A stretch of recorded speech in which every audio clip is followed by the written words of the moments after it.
doubt coming from? That's where you gotta like do the work on yourself. Where is this doubt coming from? Why do I feel suddenly doubtful about the situation? And unfortunately, my good wasn't good enough to balance out my worst. And that's basically how it is, you know. So yeah, it just speaks value. And she unleashes a lot of wisdom. She projects a lot of wisdom, you know, out into this world that you should definitely, you know, take into consideration. That's crazy. It's crazy because you've experienced your best. Like that, if you just think about it, it just makes you want to think about it more. It's like you have to think about it more to fully grasp, the concept of self-doubt. That's just all what it comes down to. It's self-doubt. That's what it is. Not self-doubt. It can be self-doubt, but doubt is in the midst of that phrase, that statement. You know, and I can't seem to think of why. I can't get the answer of why. Why are we always put into situations that get the best of us? You know? So a lot of experiences that got the best of us, or maybe these experiences got the worst of you and left the best of you for yourself. So now you can carry on. There's a lot of people that don't want anyone. They're so fearful to let anyone get the best of them or get the worst of them. So they rather carry that on for themselves, and then later on down the line, when you find that person or you find, you know, yourself experiencing, oh my gosh, this is all I ever wanted. Now you're carrying that on your shoulders because now this is all you ever wanted, but now you're also carrying the best of you and the worst of you into the situation. It can be all you ever wanted, but are you the best for whatever you've gotten yourself into? Is this the best version of you? Is this the worst version of you? Or is these both versions of you in the midst of what you were blessed with? Because that's going to determine the outcome. That's going to determine whether or not you stay where you are or you lose all that you have. And that's just what it comes down to.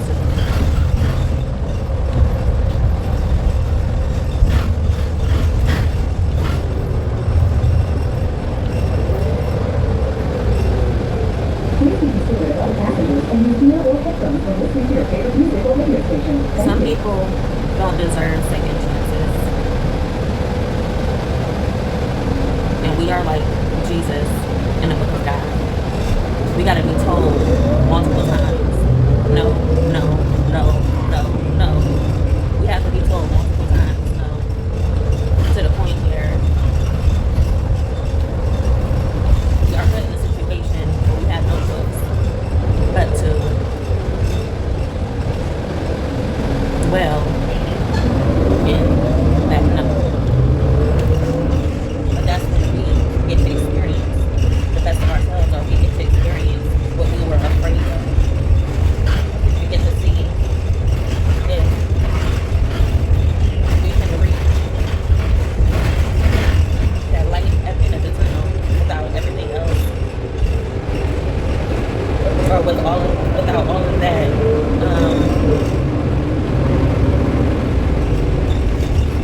baggage that we just wouldn't let go of. We had that bag on our backs, and we just wanted to keep walking with that bag. We're like, I want this bag, and my God is saying no, no, no. You saying yes, yes, yes, and all of a sudden, guess what? Somehow, some way, you walk in, and all of a sudden that bag disappears. You're like, hold up, I'm pretty sure I left with my bag. Where the heck is my bag at? Your bag is not on your back anymore.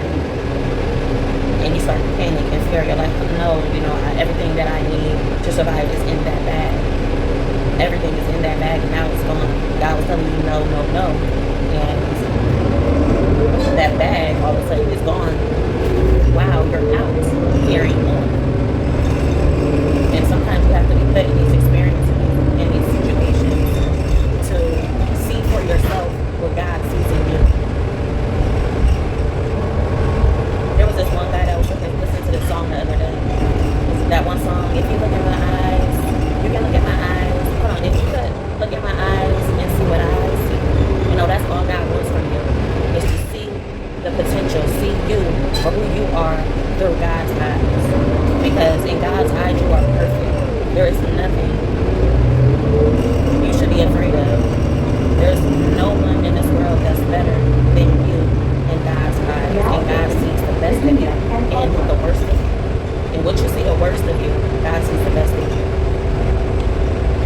And that's just something to really just gnaw on from you, to really just chew on and digest, because you're the only one that's seeing it. It's not enough.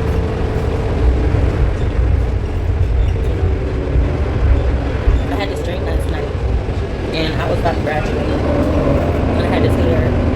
Well, I didn't have no hair. I took off the hair.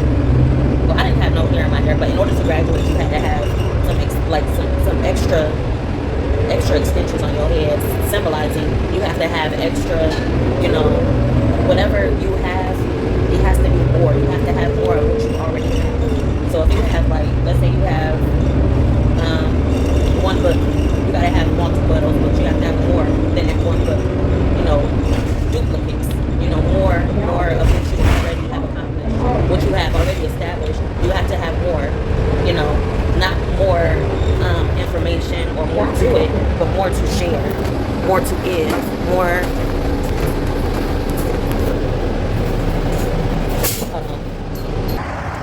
Okay, so I'm gonna have to walk with my umbrella, without my umbrella. It's raining, but so yeah, you have to have more. Like, okay, so I feel like I got to the point, if you don't already understand, but in order to graduate, you have to come there with what you have made, or whatever you're graduating from. You have to come there with that and then some. So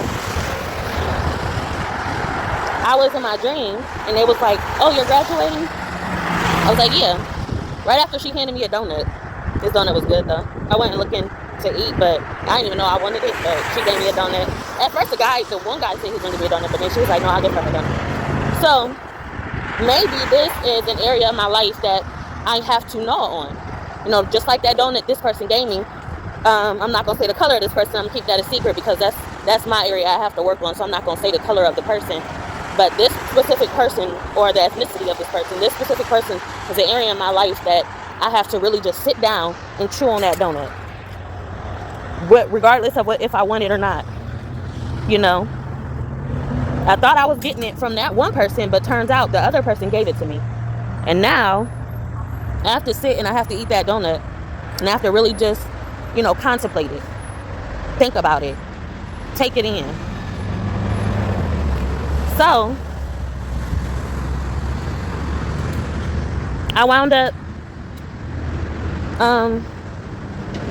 I finished my donut, and they was like, "Are you graduating?" So all of these women came in with their stuff and then some, and I told her I didn't have anything. For one, I couldn't even make it there on time. My shoes was falling off. I had so many shoes I was holding. I had so many shoes, and they were all my shoes, but I couldn't carry them all, so I kept having to go back. And then eventually I wound up finding a bag that was laying there, and I tried to put the shoes in that bag, but the bag was already full. So I had to let some shoes drop in order to make it there. I didn't even want to be there anyway. Like, I really didn't want to be there. I wasn't planning on going, but I wound up going. So with me sitting there empty-handed, they asked me, it was like, "Are you ready to graduate?"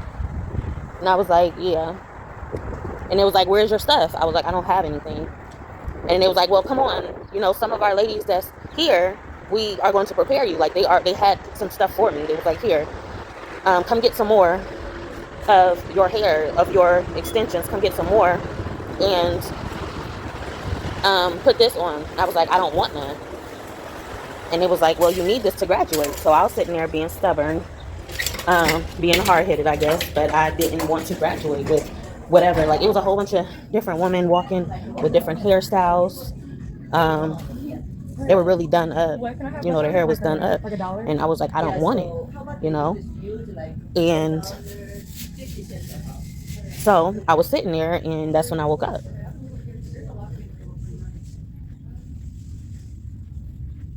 And some dreams, it's just, you can say what the meaning is, but it's really hard for you to grasp what it actually means, if that makes sense. You know what I mean? But it's really hard to yeah. So, um,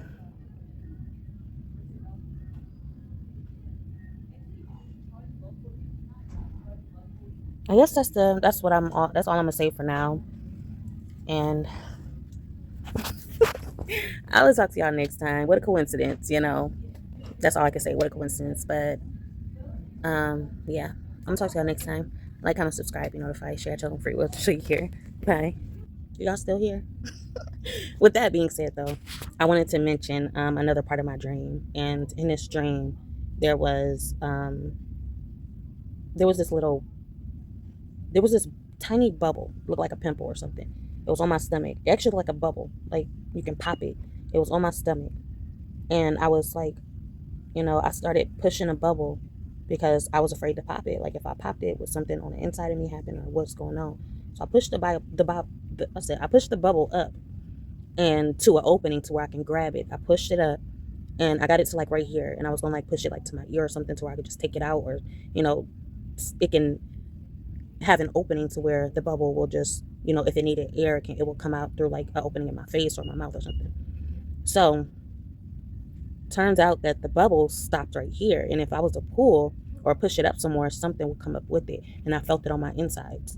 So then I had to push the bubble back down to where it was, and I wound up just leaving it like that. But then later on, whatever that bubble was it wasn't there no more, and what it was in my hand, and it appeared in my hand. The bubble was gone. It appeared in my hand. It was a it looked like an earring, like it was a ring. It was like a circle, but it had like a chain attached to it, and that's what was like. It sounded like, hold up, that don't sound like just a bubble, but I guess the bubble was this wire or this chain attached, and it was just like, I don't know, but it appeared in my hand, and I'm just like, hold up, and I found out what the bubble was in my hand, and yeah. So if y'all can interpret that dream for me, perfect, because I have no idea what that dream was. When I first woke up, I'm like, hold up, this might be like this could be a belly ring or something, but yeah, I don't know. But yeah, I'll talk to you next time. Bye.